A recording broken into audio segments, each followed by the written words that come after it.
Bonsoir et bonsoir à toutes et à tous. Merci pour votre fidélité. Soyez les bienvenus. Vous êtes sur El Mararabia pour ce nouveau numéro de Microscoop. Je vous rappelle, vous pouvez revivre tous vos programmes tranquillement sur les réseaux sociaux. Ce soir au programme, les médias, notamment avec la sortie.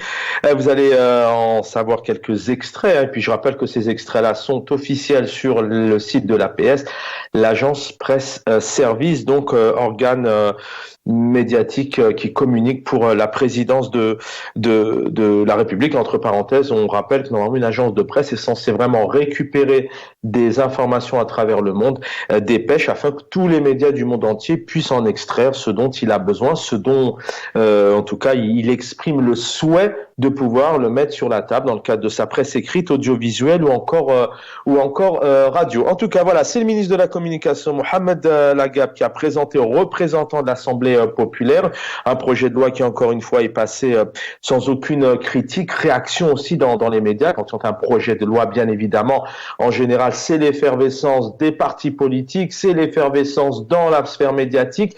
En l'occurrence, là, ça passe inaperçu.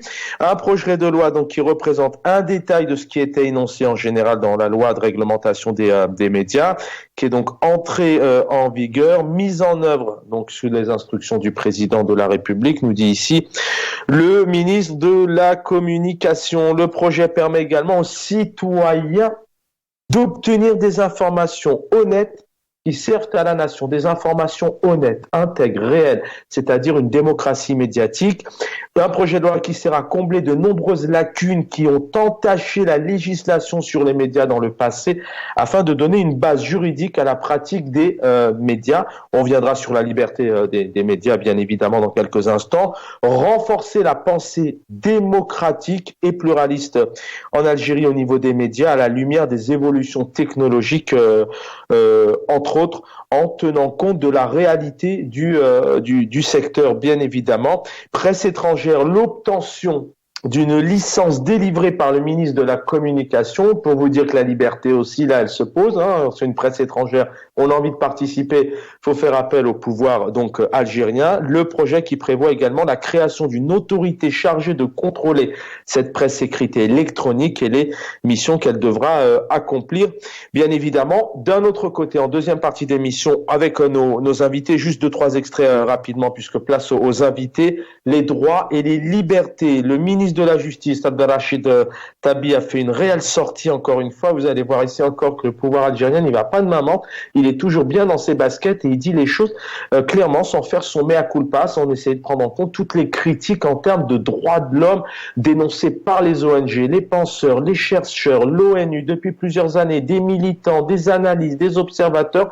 Mais le pouvoir algérien, effectivement, ne fait pas son mea culpa. En tout cas, c'était la tenue des travaux de la 71e session ordinaire de la Cour africaine des droits de l'homme et des peuples en Algérie, en présence de présidents, magistrats, cadres et fonctionnaires. L'accent sur l'intérêt accordé par les autorités, notamment sous la direction d'Abdelmadjid Tebboune, président, direction des droits de l'homme. Il atteste aussi sa fidélité, ses engagements, notamment toujours en matière de droits de l'homme.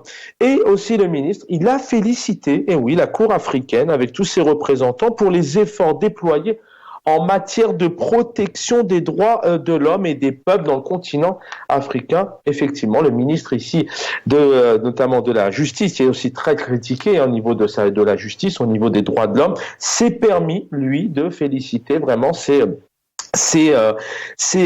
voisins. Voilà, beaucoup de choses ont été dites. On va y revenir avec nos invités. En tout cas, pour en parler, le plaisir de l'accueillir. Il est aussi sur le terrain maintenant depuis plusieurs années, hérakiste, militant. Il ne rate pas un dimanche, place de la République. Tahar Sisri, bonsoir. Merci de m'avoir invité. Et merci à tous les téléspectateurs. Donc un bonjour à tous les militants aussi. Merci, il était important aussi. On l'a reçu il y a 48 heures, il y a 2-3 jours pour d'autres actualités, mais voilà, défenseur aussi des droits de l'homme. Il est sur tous les fronts. Ce sont des questions vraiment auxquelles il est très touché, notamment le problème de la torture aussi en Algérie. Riyad Ouarab, bonsoir, militant politique. Merci d'être là. Chaban, bonsoir à toute l'équipe, à tous vos éditeurs. Bonsoir à Eden, à Monsieur Tahar.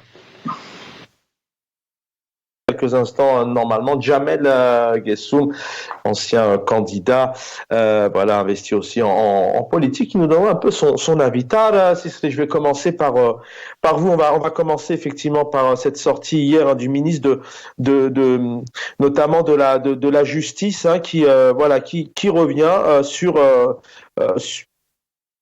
cette justice, voilà. Pour lui, cette justice est plutôt libre, indépendante. C'est la base de la justice en termes de démocratie. En tout cas, une année, juste un mot là-dessus pour pouvoir vraiment évoquer ces deux thématiques précises. Je ne pense pas que, en fait, ce ministre de la Justice, en fait, qui a fait des ravages en Algérie, qui a pendant des années passé son temps à donner des instructions aux juges pour emprisonner des militants qui n'ont rien fait, des militants innocents. Et également, en fait, il y avait des journalistes qui ont passé par la case prison, tout simplement parce qu'ils n'ont pas accepté d'être des agents de propagande du régime totalitaire d'Alger. Donc ça, c'est la réalité en Algérie. Hein. Donc après, quand on parle en fait des députés propagande, des députés en fait qui font aujourd'hui uniquement en fait la sous-traitance pour des journalistes qui font de la propagande. Donc c'est un tout, hein, c'est un tout. Donc il y a jusqu'au jour d'aujourd'hui des centaines de militants qui sont en prison et ils osent parler des droits de l'homme. Il y a jusqu'au jour d'aujourd'hui des dizaines de journalistes qui sont en prison. Ils osent encore parler des droits de l'homme. Je pense que l'Algérie aujourd'hui, bien au contraire, hein, ils vont salir toutes les organisations s'ils ont un petit peu de crédibilité avant, tout simplement parce que ce qu'ils font sur le terrain, les violences commises contre un peuple qui ne demande que ses droits, les interdictions pour les gens de se rassembler, la destruction massive de toutes les organisations syndicales, l'anéantissement de mouvements associatifs, donc montre que en Algérie, on ne peut pas parler de la justice, on ne peut pas parler. Alors là, le ministre de la Justice qui aujourd'hui essaye de nous vendre une organisation qui n'a jamais condamné un prédateur, un diktat, un pouvoir totalitaire. Tout le monde se rappelle de Omar Gombo, de Paul Biya aujourd'hui, de Alassane Ouattara et d'autres qui passent leur temps à assassiner, à tuer en fait leurs citoyens qui demandent le changement ou qui réclament en fait même des petites modifications. Et aujourd'hui, effectivement, ils essaient de réduire le combat, en fait le travail des journalistes à un travail pour se nourrir, c'est-à-dire il faut leur donner un peu plus d'argent pour mieux faire la propagande, l'intox et le mensonge. Donc je ne pense pas que c'est la solution parce que en réalité, il faut un syndicat fort pour les journalistes, il faut respecter les journalistes indépendants. Aujourd'hui, Hassan Al-Qadi est en prison tout simplement parce que il a fait le choix de rester indépendant, il a fait le choix de ne pas s'incliner devant le pouvoir totalitaire, il a fait le choix de ne pas diffuser la propagande du régime, il a fait le choix d'être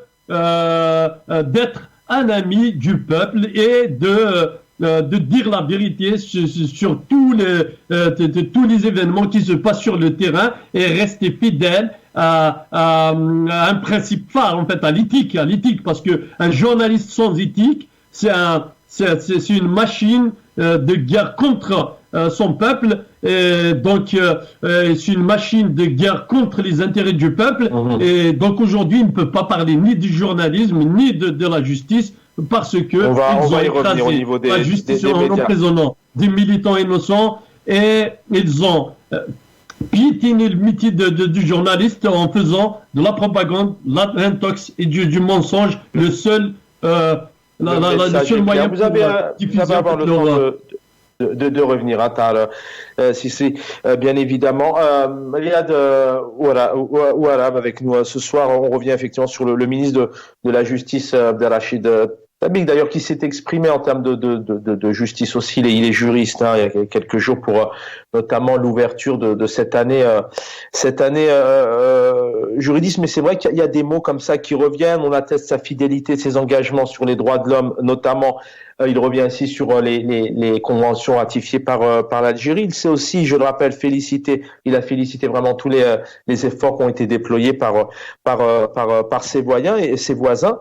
Voilà, j'en ai aussi quelques extraits aux téléspectateurs qu'ils comprennent, hein, puisque c'est important aussi de revenir sur les éléments du ministre. L'Algérie veille depuis l'indépendance jusqu'à ce jour où, encore une fois, les Algériens, il y a à peine une semaine, ont commémoré cette date.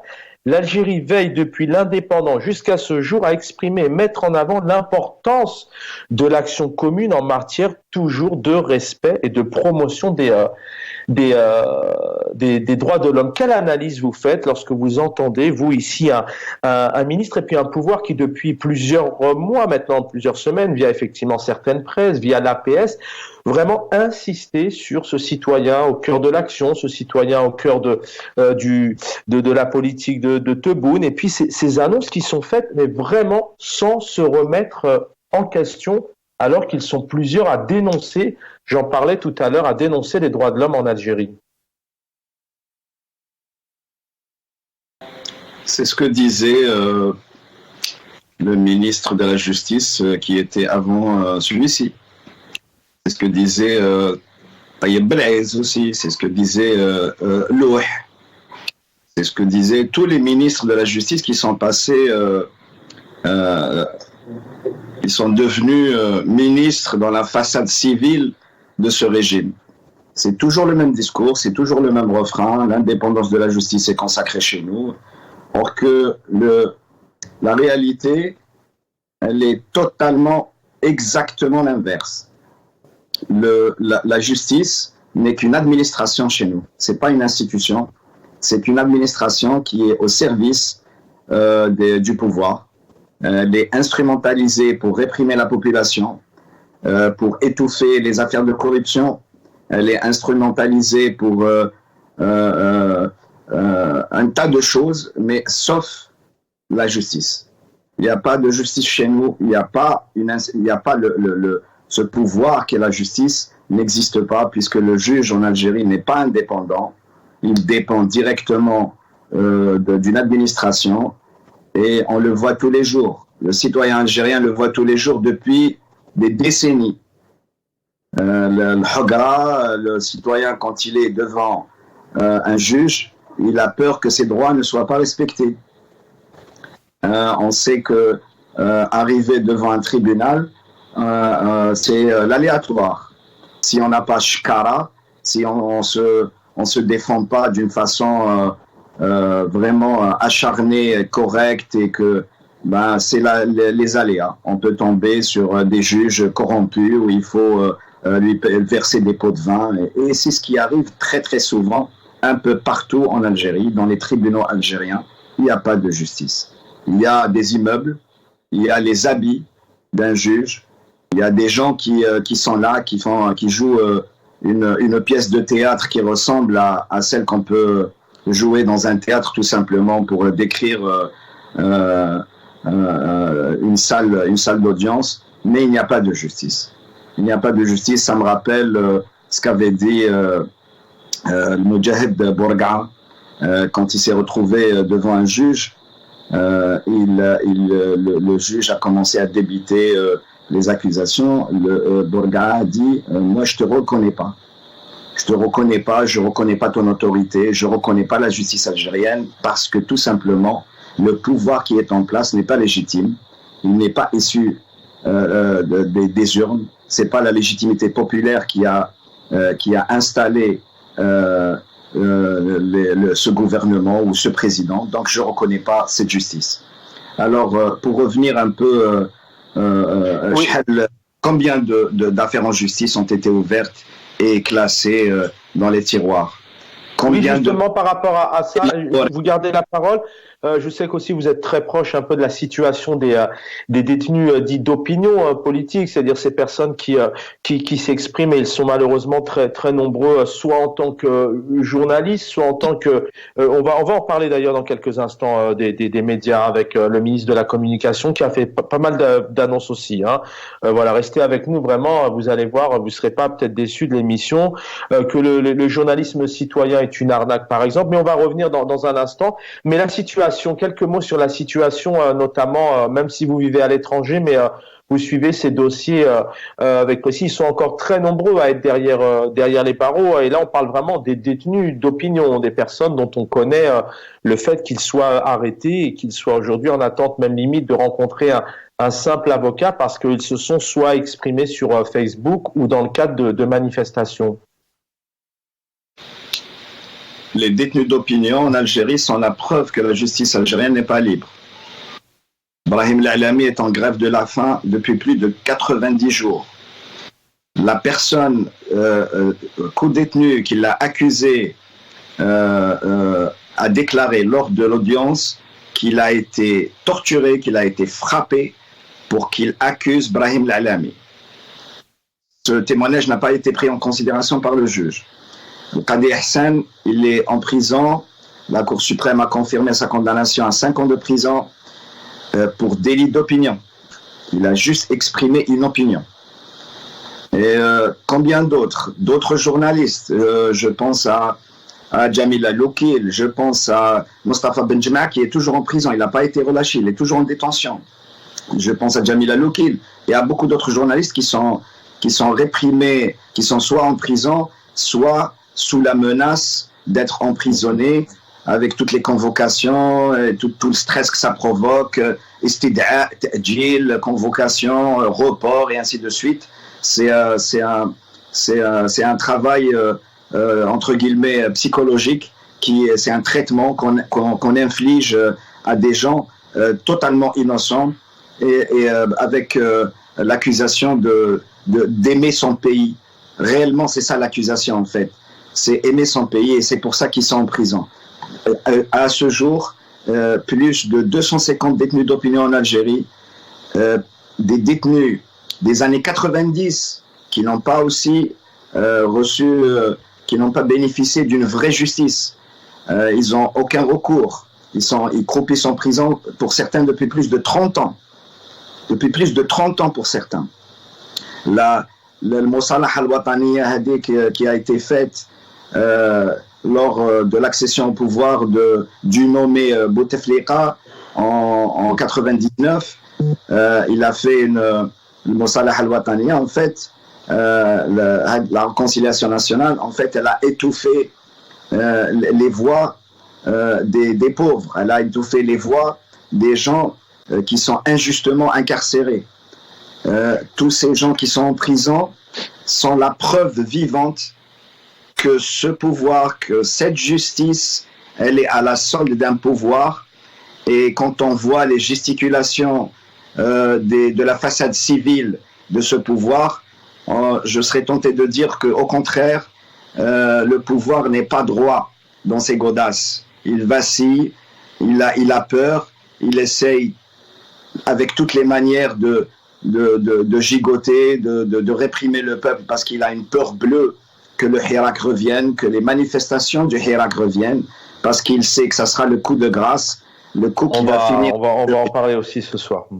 Merci, je reviens à vous, Riyad. Voilà, on va écouter ici justement Ayman Ben Abdelrahman, Premier ministre algérien, qui dit vraiment que voilà que l'Algérie, alors ça nous fait toujours un peu sourire parce qu'effectivement il y a des situations particulières. Hein. Les partis politiques aujourd'hui ont beaucoup de difficultés à travailler. Mohsen Ben Abbas, ancien patron du RCD, qui est aussi encore aujourd'hui malheureusement enquiquiné par la justice pour ses activités. Le RCD, l'UCP aussi. Karim Tabou qui a beaucoup de mal aussi à s'exprimer, Ali Belhadj qui ne peut même pas sortir de quelques mètres de chez lui. Donc c'est vrai que c'est une situation, sans parler toutes ces associations comme la Ligue algérienne des droits de l'homme ou encore Raj qui ont été dissoutes. Il y a la situation aussi de Kamira Naïd Saïd, présidente du Congrès à Mazir. Voilà, ils sont très nombreux, mais on va écouter quand même le Premier ministre. Voilà, il est clair, l'Algérie est championne. Tout va bien.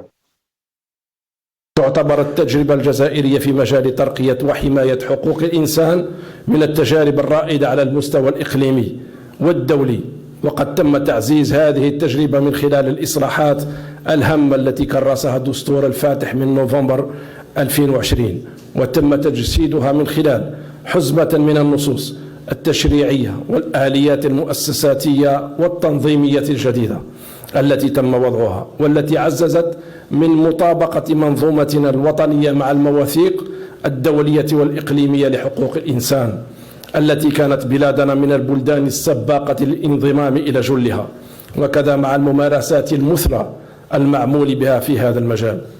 وقد أعطى التعديل الدستوري للفاتح من نوفمبر 2020 دفعا جديدا وقويا لموجودات بلادنا في مجال ترسيخ الحقوق الأساسية الفردية والجماعية والحريات العامة، وتعزيز استقلالية السلطة القضائية والفصل بين السلطات، ودعم السلطات الرقابية، وتعزيز حرية الرأي والتعبير وحرية الصحافة والتجمع والتظاهر السلميين وتكوين الجمعيات، كما عزز المساواة بين الرجل والمرأة أمام القانون، وكفل حماية المرأة من جميع أشكال العنف، وشدد على حقوق الطفل والحق في التعليم وضمان مجانيته.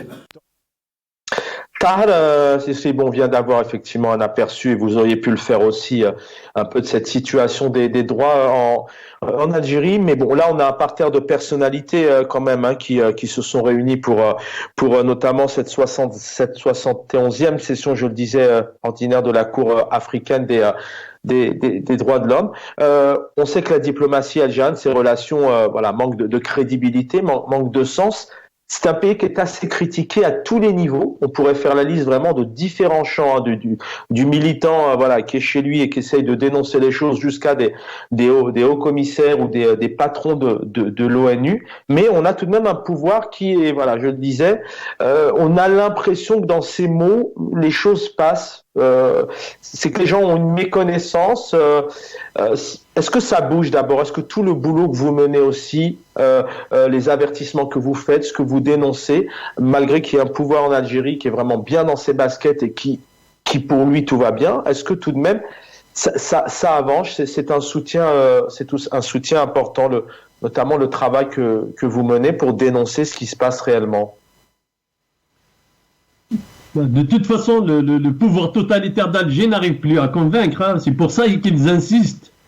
Parce que y a un proverbe en kabyle qui dit la vérité est courte. La vérité est courte. Donc, s'ils disaient la vérité, ils passeront pas la plupart du temps, de leur temps, à essayer de convaincre les gens que ce pouvoir respecte les droits de la personne humaine, que ce pouvoir est respectueux des journalistes, que ce pouvoir est respectueux des droits des Algériens. S'ils le font, tout simplement parce qu'ils passent leur temps à mentir. Et d'ailleurs, ils ont réussi à composer, en fait, à conjuguer le verbe mentir dans tous les temps et dans tous les modes. Donc c'est le seul pouvoir qui a réussi en fait à le conjuguer en fait dans tous les temps et dans tous les modes.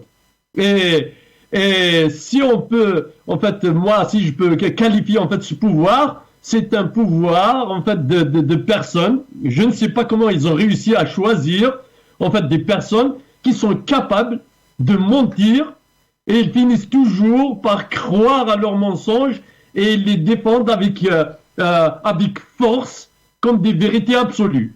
Et ça, c'est très inquiétant. Hein, c'est très très inquiétant parce que quand on voit des gens qui n'ont pas honte de mentir, comme Tebboune par exemple Tebboune qui est parti devant toutes les nations du monde, il commençait à mentir, il disait des conneries à l'ONU, et il n'a même pas hésité en fait de fabriquer des chiffres que personne ne peut croire, à savoir en fait les dessalements en fait d'1,3 milliard de litres cubes en fait d'eau. Donc quelqu'un qui va mentir à ce point, et franchement, il n'a pas honte. En fait, alors pourquoi ces messages? Encore une minute là-dessus, on va passer les 19h30, on va passer à la deuxième partie, mais vous verrez que les choses sont liées. Mais pourquoi est-ce que, par exemple, le président Tebboune, je pense que vous faites allusion notamment en Russie, hein, où il a fait quelques annonces jusqu'à ce que dire que même Poutine était l'ami de l'humanité, mais il a évoqué certains éléments au niveau de l'Algérie qu'il dirige maintenant depuis 4 ans. Mais comment vous expliquez effectivement que ce président, d'abord, il y a un degré de illégitimité très présent. C'est une réalité. Encore une fois, on n'est pas là pour spéculer. Hein. Il s'est offert un tout petit bain de foule et apparemment orchestré à Djelfa la semaine dernière. Donc, il y a pas de contact. C'est un pouvoir qui a du mal tout de même à garder sa légitimité. Mais sans cesse, ils ont sans cesse ces annonces. Alors, est-ce qu'ils ne devraient pas justement essayer de mettre un peu de l'eau dans son vin, et puis essayer d'ouvrir un peu les discussions, d'essayer un peu de revenir un peu sur ces termes vraiment, et c'est aussi peut-être de refaire son mea culpa en disant oui, il y a il y a énormément de répression. Pourquoi est-ce qu'il ne va pas dans ce sens-là? Est-ce qu'il est dominé? Est-ce que juste, je veux revenir en fait sur cette histoire qui est fabriquée parce qu'en vrai, à Djelfa, ils ont déplacé des centaines de personnes. Moi, j'ai eu des contacts avec des amis de Djelfa qui m'ont expliqué que les personnes qui étaient là, ce ne sont pas en fait des habitants de Djelfa, mais le pouvoir a fait le choix de faire venir des personnes de toutes les régions d'Algérie qui ont l'habitude, bien sûr, c'est la base sociale du régime, hein, qui se déplace d'une wilaya à l'autre, justement pour faire le carnaval. Le carnaval. Moi, je fais confiance à tous les citoyens de Djelfa, parce que Djelfa, c'est la ville de la lutte. Même pendant la révolution, Djelfa, c'est le fief de la révolution. Nos frères et sœurs de Djelfa, moi j'ai envie de leur dire une chose, que le peuple algérien est fier de vous et le pouvoir n'arrivera jamais à vous salir, n'arrivera jamais à coller en fait toutes les conneries qu'ils ont commis, les crimes contre l'humanité, les emprisonnements des militants innocents, les vols, l'organisation de pillage avec des forces étrangères. Donc, ce pouvoir essaye par tous les moyens de salir en fait Djelfa, mais Djelfa, nous avons beaucoup de militants à Djelfa, nous avons reçu des milliers de messages et ces militants nous disent ce n'est pas nous, c'est des gens qui sont venus d'ailleurs et nous avons confiance à nos frères et sœurs de Djelfa. De toute façon, ils vont le montrer. Et moi, je suis convaincu que les militants et les citoyens de Djelfa vont nous montrer à ce pouvoir qu'ils ne sont pas d'accord avec lui, qu'il n'arrivera jamais à les salir. C'est vrai que une région qui a donné des milliers de militants pour la révolution. Donc, ce pouvoir n'arrivera jamais, en fait, à coller, en fait, leur saleté à nos amis, à nos frères et sœurs en fait de Djelfa. Donc ils arrêtent en fait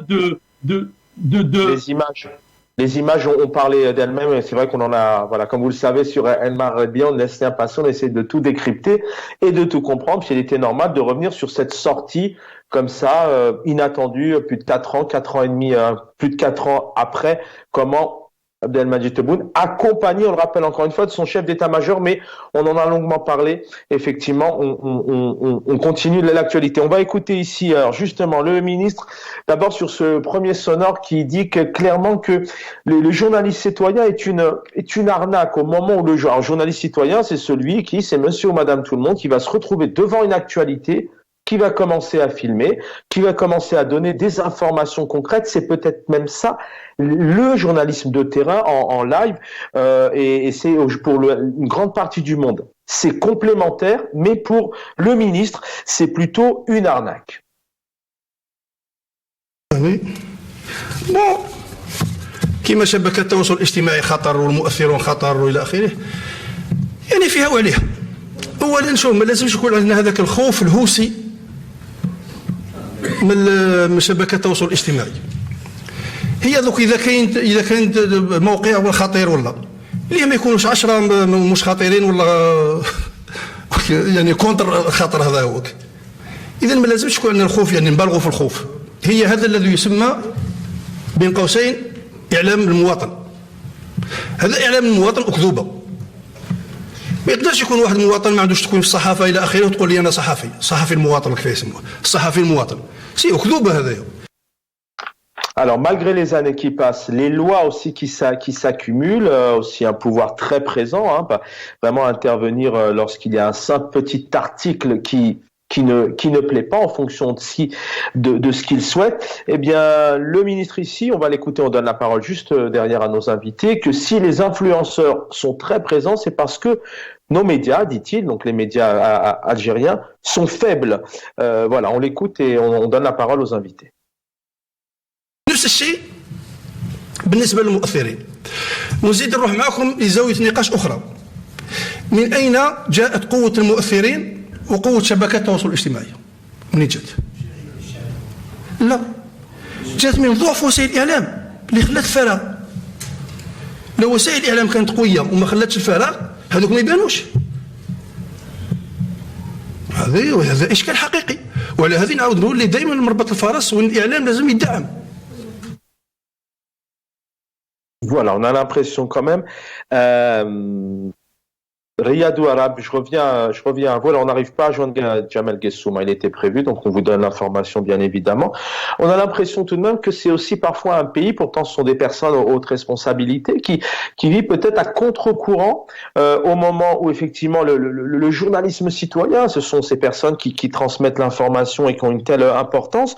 Voilà, vous pourrez agir là-dessus. Et puis surtout que là, on a vraiment encore une fois un projet qui permet également aux citoyens d'obtenir des informations honnêtes qui servent à la nation. Malheureusement, les Algériens sont confrontés à une absence totale de tout débat dans la presse écrite, de tout débat sur les plateaux télé. Exemple, le BRICS, pays à peu près normal, on aurait pu avoir des critiques à tous les niveaux, de tous les partis, des observateurs, des économistes, des journalistes, alors que tout ça, c'est encore passé comme une lettre à la poste. Comment, effectivement, encore une fois, voilà, revenir sur cette citation, information honnête, intègre, qui servent à la nation et qui servent aussi aux citoyens.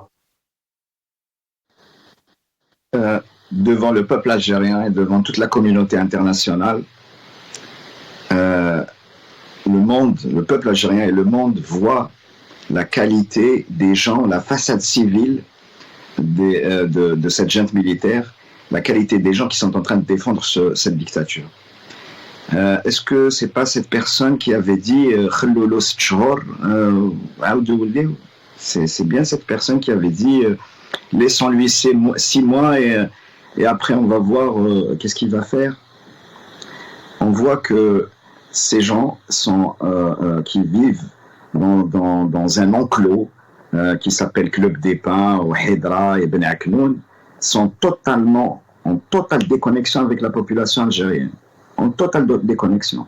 Et comme ils instrumentalisent la justice, ils instrumentalisent aussi le contre-pouvoir qui est la presse, qui devrait être vraiment un contre-pouvoir, mais que malheureusement chez nous, c'est devenu un instrument de propagande, un instrument au service de la junte militaire pour manipuler, pour désorienter, pour diviser, pour occuper, mais surtout pas pour conscientiser la population ou la faire ou organiser des débats ouverts ou avec dans le but de nourrir la population algérienne avec des informations équilibrées, justes, et pour qu'ils puissent avoir sa propre décision, sa propre voix et décider par lui-même. En fait, la presse en Algérie, elle est tout simplement à la solde de la junte militaire.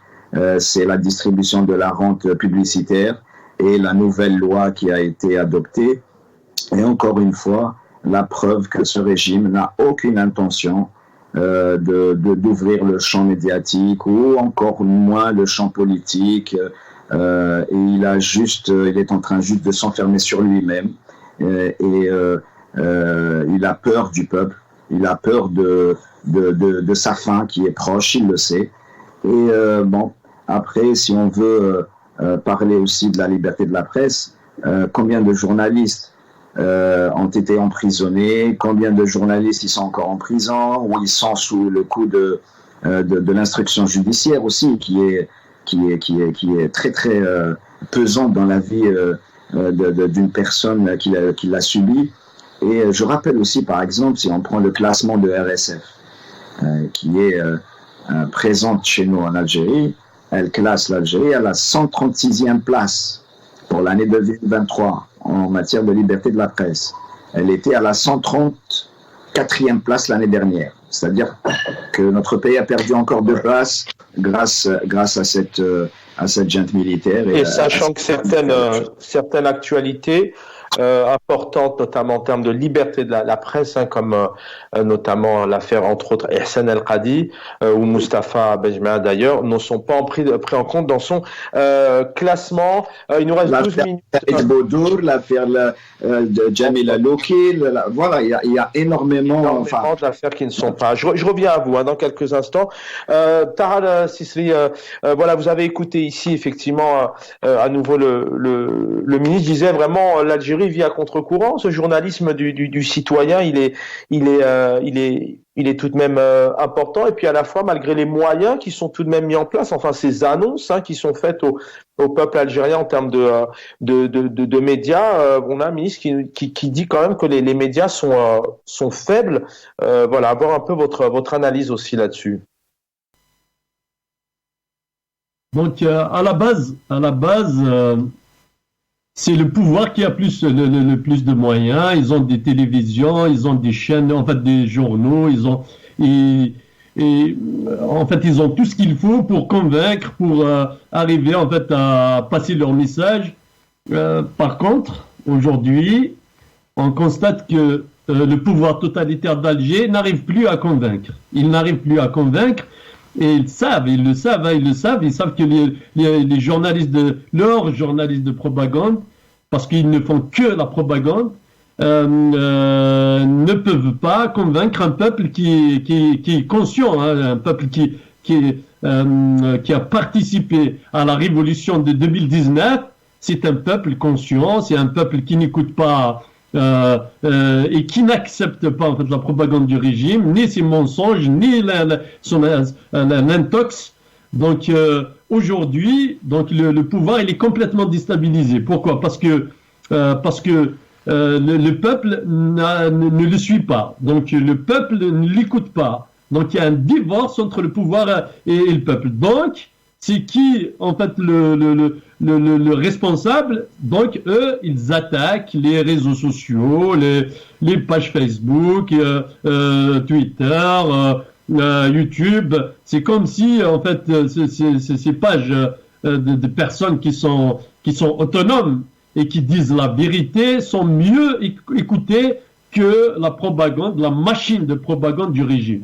Donc et ça dérange. Et d'ailleurs, on les a tout le temps déstabilisés à chaque fois qu'ils essayent de remonter la pente et se retrouvent face à des militants qui développent un discours qui est très cohérent, un discours qui est très en fait qui est proche en fait de la réalité, parce que les journalistes de propagande du régime passent leur temps à déformer les informations, à même mentir sur un certain nombre d'événements. Le constat est clair et c'est vrai que c'est important de le faire et vous le faites régulièrement et c'est bien aussi d'avoir vos éléments car vous êtes aussi au cœur de la situation. 2024 arrive, est-ce que justement, alors vous dites que le pouvoir n'arrive pas à convaincre, c'est vrai que ça c'est une réalité en termes de diplomatie à l'international, enfin c'est un pouvoir qui a quand même beaucoup de mal à convaincre, mais s'il a envie de convaincre, de préparer 2024 par exemple, si le pouvoir a envie de convaincre un peu son peuple, est-ce que justement les messages à faire passer ne seraient pas l'inverse? Le fait d'annoncer encore, on va écouter dans un instant effectivement aussi le ministre qui dit qu'il faut encore plus de contrôle.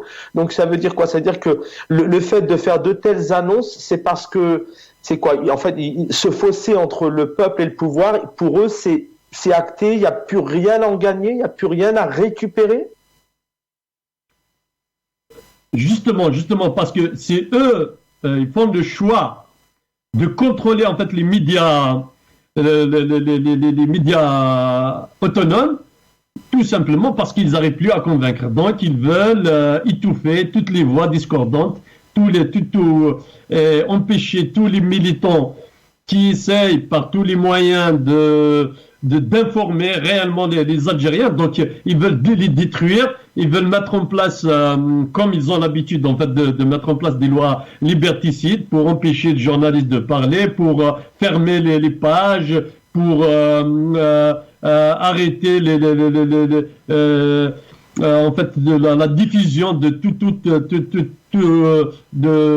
tous les événements qui se passent à l'intérieur ou à l'extérieur et qui rejettent le pouvoir. Et d'ailleurs, vous l'avez constaté, hein, donc nous avons organisé le 5 novembre une marche à Paris, d'abord pour commémorer le 1er novembre et pour la consécration d'une Algérie démocratique. Aucun journal, aucun média en Algérie n'a parlé de cet événement qui est important parce que c'est la continuité du Hirak, c'est la continuité de la révolution, c'est la continuité de la révolution même de 54, ou même, je pars plus loin, de tous les Algériens qui se sont battus pour libérer l'Algérie parce que le combat pour la démocratie, c'est un combat, c'est le combat des révolutionnaires de 1954. D'ailleurs, la proclamation de novembre 54 parle d'une Algérie démocratique et sociale, et notamment la plateforme de la SOMAM. Donc, c'est comme le pouvoir a trahi tous ses principes, il a tourné le dos à tous ses principes. Donc, il essaie par tous les moyens d'empêcher toute personne qui va dire le contraire de ce que pense le pouvoir totalitaire. Et aujourd'hui, ils ont échoué dans tout, même la cause palestinienne. Donc, ils ont essayé par tous les moyens d'empêcher les Algériens le 14 octobre de sortir dans la rue. Et d'ailleurs, vous avez vu des dizaines de militants ont été emprisonnés, des enfants du collège qui sont sortis et ils ont ramené avec eux 2 drapeaux et la police les a interpellés. Donc les Algériens doivent le savoir. Et aujourd'hui, les stades sont fermés pour empêcher les Algériens d'exprimer leur point de vue. Est-ce que les journalistes parlent de personnes qui ont été arrêtées le 14 octobre 2023 et qui ont tenté d'organiser un rassemblement de soutien à la cause juste, c'est une cause juste, hein, la cause palestinienne. Donc aujourd'hui, le pouvoir pas seulement a perdu complètement en fait la légitimité, et il a montré son vrai visage. Son vrai visage, c'est qu'il a tourné le dos à tout. En fait, parce qu'en réalité, il a toujours utilisé cette question palestinienne, mais au moment où il faut la défendre, là, il tourne le dos, et donc ils empêchent en fait le peuple de soutenir cette cause juste. Incohérence, effectivement. Et les médias ne parlent jamais. Donc, c'est une preuve que les journalistes ne font que la propagande. Merci. Je reviens à vous. Il va nous rester vraiment ces personnes. 3 minutes pour le mot de la fin, mais c'est vrai que cette histoire, cette question palestinienne a suscité beaucoup de débats, parce que interdiction de manifester en Algérie, manifestation encadrée, et même lorsque Darmanin est passé en tant que représentant de la France, eh bien c'est une question qui n'a pas du tout été soulevée d'une manière assez aussi précise, en disant attendez, vous êtes un pays, pas de cessez-le-feu, etc. On en a parlé hier, on n'y revient pas, mais c'était vraiment aussi pour vous donner un peu la position un peu aussi de l'Algérie. On va écouter quand même tout de même, avant le mot de la fin de nos invités, ici on va écouter ici le ministre qui nous parle de contrôle, plus de contrôle, ce sera le sonore 6, s'il vous plaît. أنا منذ تعييني على رأس هذا القطاع كنت صرحت وقلت أولوياتي هي هذه القوانين وتنصيب سلطة الضبط ومجلس أخلاقية المهنة، لأن هذه سلطة الضبط رايحة تلعب دور أساسي في مراقبة حتى المادة الإعلانية. والمادة الإعلانية بالشكل راهي موجودة اليوم في السوق راهي أولا غير قانونية ولا حتى أخلاقية، بمعنى ما فيش منافسة شريفة. Si, je crois qu'on a perdu Riyad, qu'on salue, Riyad Ouarab, voilà, qui était avec nous en début de semaine, et il fallait aussi l'entendre ce soir, c'était important. On va terminer l'émission avec vous, les 3 dernières minutes. On a retrouvé Riyad apparemment, donc très bien. Riyad Ouarab, je reviens à vous. Voilà, on vient d'entendre le ministre, 1 minute chacun là-dessus. Encore plus de contrôle. Il y a l'arabe tout de même, qui est censé réguler les programmes, etc. En fait, bon, qu'est-ce que c'est réellement? Ça a un sens tout ça. Vous n'avez pas entendu? Vous m'entendez ou pas? Ouais. Alors, Tahar Sisli, parce que je vais devoir rendre l'antenne malheureusement. Tahar Sisli, voilà, sur cette question, le mot de la fin avec vous. Est-ce que ça a un sens tout ça? Encore un président qui annonce plus de contrôle, et puis encore une fois, pour terminer, une assemblée en Algérie totalement muette, qui ne suscite aucun débat, vraiment en disant mais attendez, stop, il y a déjà assez de contrôle, ou peut-être pas assez, ça peut être aussi les deux, mais on n'entend rien du tout. C'est vraiment, voilà, ça passe comme une lettre à la poste. On n'a aucune réaction de personne dans les médias. Le mot de la fin avec vous. Ils n'ont pas le choix, donc le seul choix que le pouvoir a aujourd'hui, c'est de réprimer, c'est d'empêcher les gens de parler, c'est d'organiser toutes sortes en fait de restrictions, c'est d'empêcher les gens de s'organiser, c'est d'empêcher le journaliste de dire la vérité, parce que tout simplement le pouvoir il est complètement déstabilisé. Quand on déstabilise un pouvoir, quand le pouvoir n'a pas les moyens de convaincre, donc il essaie en fait de fabriquer des lois liberticides pour empêcher les personnes de parler, les journalistes en fait de faire son travail, parce que le travail du journaliste c'est y aller chercher l'information et la dire telle qu'elle est sur le terrain. Donc aujourd'hui on le constate, on constate que le pouvoir n'arrive plus à convaincre, n'arrive plus à passer ses messages. Donc voilà pourquoi en fait moi je vais dire une chose, parce que certains essaient en fait de fabriquer une autre réalité, mais la réalité c'est ça, et ça c'est grâce au Hirak. C'est le Hirak qui a détruit les bases du régime, parce que à la base c'est eux qui sont aux commandes. Ils ont tous les moyens possibles et imaginables, comme disait Marx, en fait, l'infrastructure est entre les mains du pouvoir. Mais ils n'arrivent plus, en fait, à diffuser des informations pour la superstructure. Donc, c'est problématique pour eux. Et ça, c'est grâce au Hirak. C'est le Hirak qui a gagné, c'est le Hirak qui a déstabilisé le pouvoir. Donc, travailler sur le terrain, venez à la place de la République le dimanche, nous avons un rassemblement à 14h, donc c'est ça la lutte. Le pouvoir est déstabilisé. Merci infiniment, effectivement, tous les dimanches. Merci à Riyad Ouarab qui vient de nous retrouver, que je salue. Merci pour votre fidélité. Je rends l'antenne, et merci à Tahar Sisli. Effectivement, vous donnez rendez-vous tous les dimanches aussi avec tous les militants en place de la République. Pas en même nombre, pas dans les mêmes dynamiques, mais peut-être que ça reviendra avec cette année de 2024. Voilà, il était important ce soir de décrypter les annonces d'un ministre de la Justice, d'un ministre de la Communication, et on va se retrouver, je l'espère, j'aurai le plaisir de vous retrouver demain soir à 19h. Dans quelques instants, c'est Athman Sabeg, mon ami confrère aux commandes d'El Umq, et merci à la régie, merci à la galerie, merci infiniment, bonne soirée.